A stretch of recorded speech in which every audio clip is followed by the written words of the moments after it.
3 minutes. Does everyone hear me? Does everyone hear me?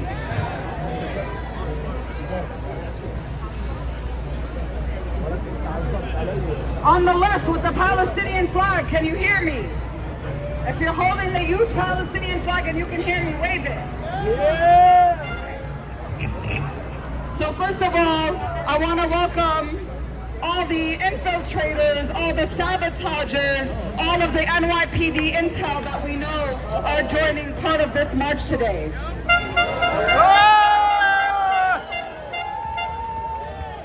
Because we know for a fact that they are here. We know for a fact that they want October 7 to continue to live in infamy. We know for a fact that they want to associate October 7th with violence instead of a Palestinian prison break. And before Salah, I'm going to make the correct announcements of why we are here today, why we didn't go to Times Square, and why we didn't go to Columbus Circle. Some of you who follow me on Twitter might have seen that multiple Zionists posted bomb and death threats.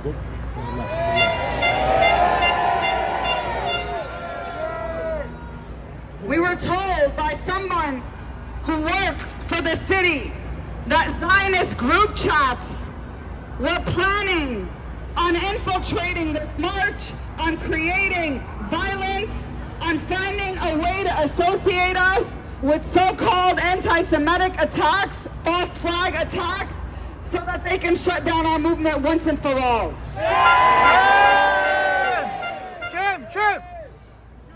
But we know what's going on, and we won't fall for any traps. We're not here to make this about ourselves. We're not here to make this about us fighting with Zionists in New York City. Like I said before, and I'll say again, they are beneath us. They are not worth our time. They are not worth our attention. I don't talk to them. I don't look at them because I'm not here for them. I'm here for Gaza. I'm here for Palestine.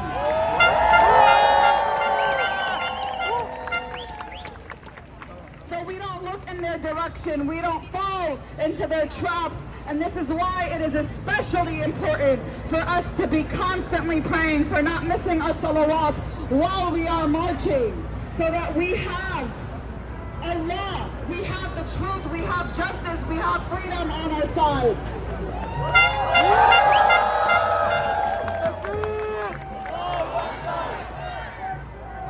Allahu Akbar! Allahu Akbar!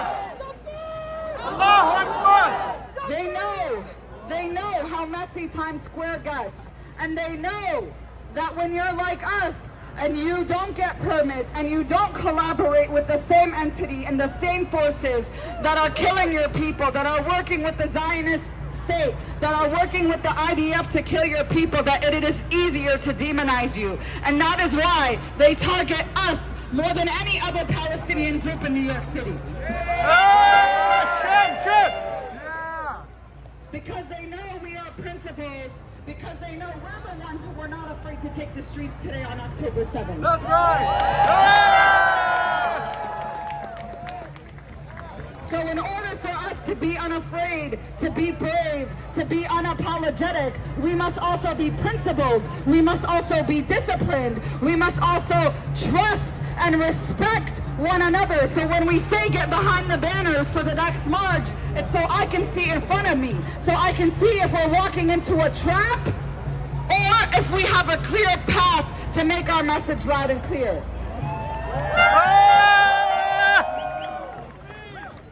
We will not fall into chaos. We will not create panic. We are here for one thing and one thing only, and that is justice. Justice not only for the people of Gaza, but the people of Palestine and Lebanon and Yemen and Syria and Iraq and Kashmir. Kashmir! Justice for the entire Middle East, and yes, justice for people who live in the United States, who live in the belly of the beast, whether they are black people being gunned down in their own neighborhoods, on their own subways, where they face mass shootings, or the people, the victims of Hurricane Helene. the Tennessee National Guard being deployed to defend those victims and support them. Where were they deployed to? To the Middle East. To kill more Shame! more Syrian, more Lebanese people. So we did not fall into their trap today. We don't have a pre-planned route. We change things up based on what makes the most sense for our community, because our biggest interest is keeping you all safe to come out and protest, not just protest, but organize in your communities, in your schools, in your universities, in your workplaces. Ah!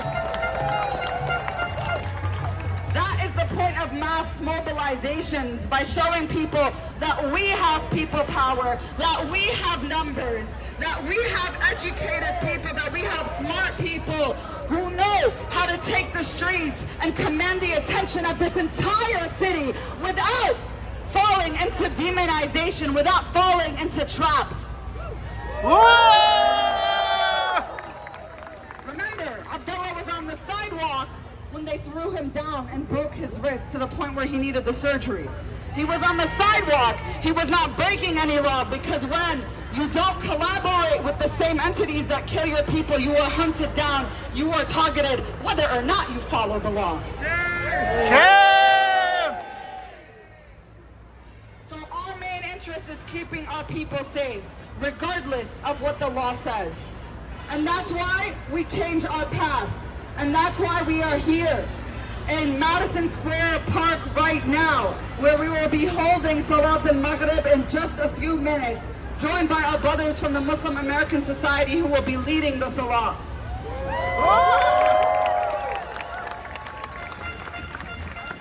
They wanted us to be ashamed, they wanted us to be afraid, they did not want us to utter the date of October 7th. They wanted it to make it seem like protesting on October 7th is like protesting on 9/11. But the two are not comparable. Even the resistance leaders of Palestine and other places in the Middle East denounced 9/11. October 7 was a prison break, and all of the atrocity propaganda that we saw that came out of it was lies. There were no 40 beheaded babies. There were no babies cooked in ovens.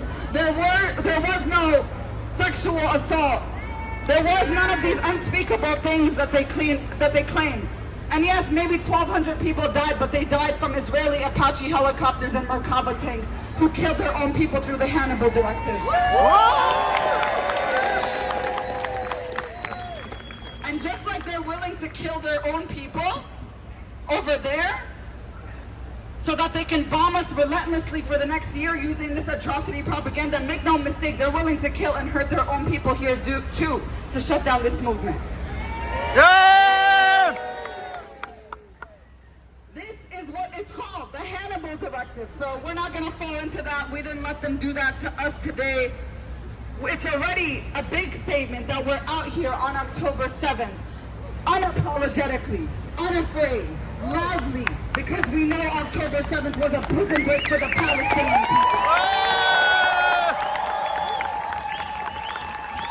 You cannot put people under apartheid, under siege, under blockade, under ethnic cleansing, under occupation, under colonization for decades and decades and not expect resistance. Even under international law, occupied people are able to resist, including armed resistance.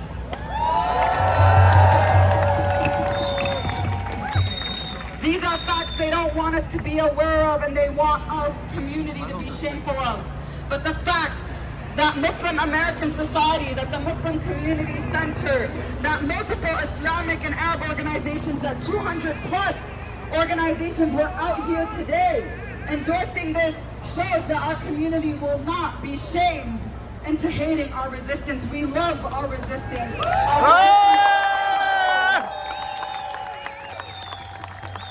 Our resistance are heroes.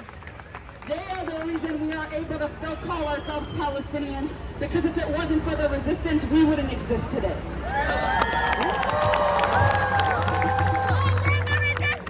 Long live the They want us to be resistance! ashamed of our heroes, and that's why they call them terrorists. We will never call them terrorists. We will always call them freedom fighters.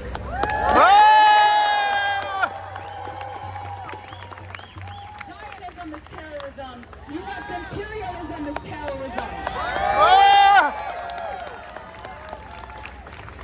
They lied about 40 beheaded babies.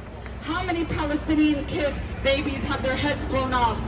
How many Palestinian babies rotted away in the NICUs because they shut the hospitals down? How many Palestinian babies have you seen blown to bits on your screens? We don't know. We can't count because that 40,000 number, and I'm sorry, if you're still using that number, you're engaging in genocide propaganda. When was it 40,000? Like 6 months ago? And that's the official count. That count doesn't include the people who are under the rubble. That count does not include the areas that they cannot even reach. While they are targeting people from the Gaza Health Ministry and the people who are doing these countings in the hospitals. And what about the hundreds of thousands of so-called indirect deaths of people who could not receive dialysis treatment, of people who could not receive cancer treatment and died because of that? But the only reason they could not receive it is because those hospitals are under bombs and bullets. Shame! Shame! Shame! And what about those who died of starvation and freezing to death and famine and drowning in the sea because the airdrops went into the sea and dying from U.S. so-called aid airdrops? Shame! Shame! Shame! Kamala just announced more money being sent to Lebanon in the form of aid. We don't want your aid. Keep your money here. You guys have enough victims here. We don't want American money. Keep your money. Don't send the bombs that kill our people. And we don't need your money. We got us. Shame!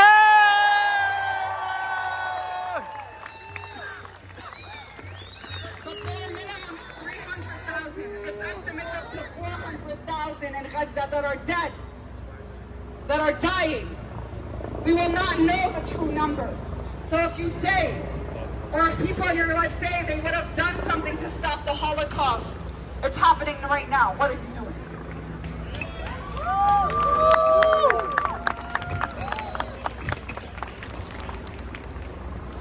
So before we pray, I want you all to know that even though we may end here, this is still a victory for us. This is a day they wanted to live in infamy, but it is a day that will live in the collective memory of all those who love justice and liberation.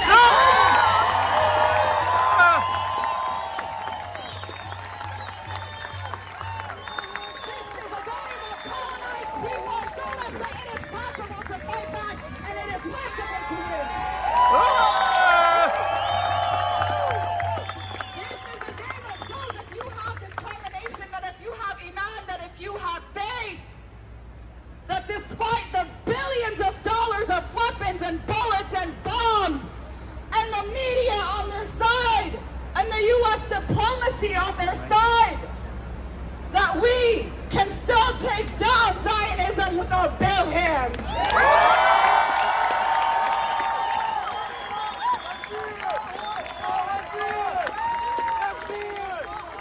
Like the 20-year-old freedom fighters blowing up Merkavas, which are supposed to be indestructible tanks, with their bare hands.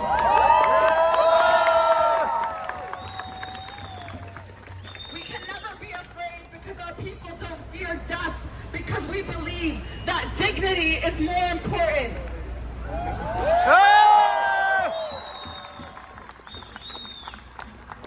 And these are people you can never defeat. And they know they can't defeat us. This is why the highest number of Israeli settlers left this year.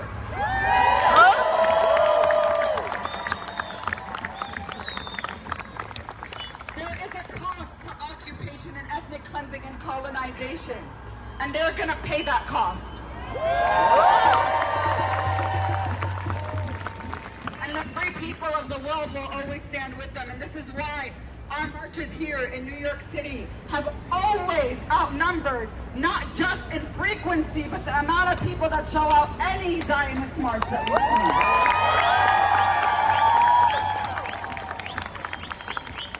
And they like to claim that we get paid. I know they gave $250 stipends for Israelis to go to D.C., for Zionists to go to D.C. But here we are on a Monday where thousands of you took off of school and took off of work and disrupted commerce on a weekday, not a weekend.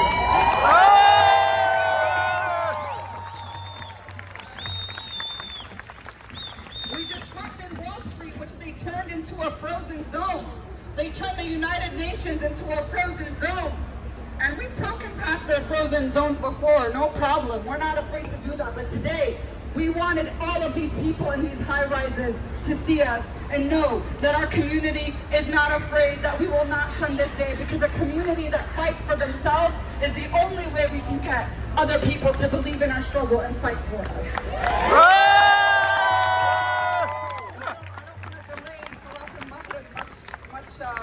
Further, and I don't know if this is enough space or if we're going to need everyone who's not praying to move back even more. But just like we did before, no shoes on the flag. We had Salat al-Dhuhr, Salat al-Asr, and now Salat al-Maghrib here. Because like I said, at every stop, we always remember, yes, they have these helicopters you can hear above us right now. They have their drones, they have their warplanes, they have their bombs above our protests, above the people of Gaza, of Lebanon, of Syria. But we know Allah is above them.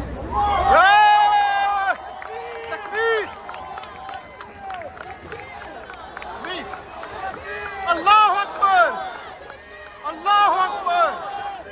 Allahu Akbar!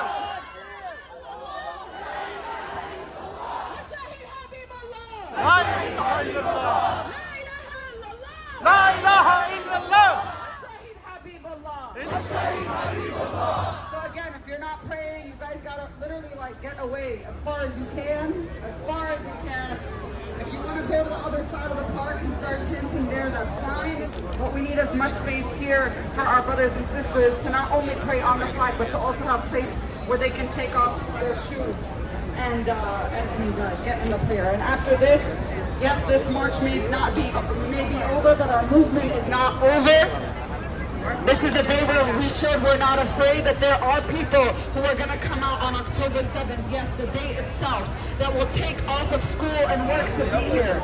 And that is a message to all of you, that the truth and justice and the people of this world on our side, and to keep going. The Qibla is that way. That way. This way!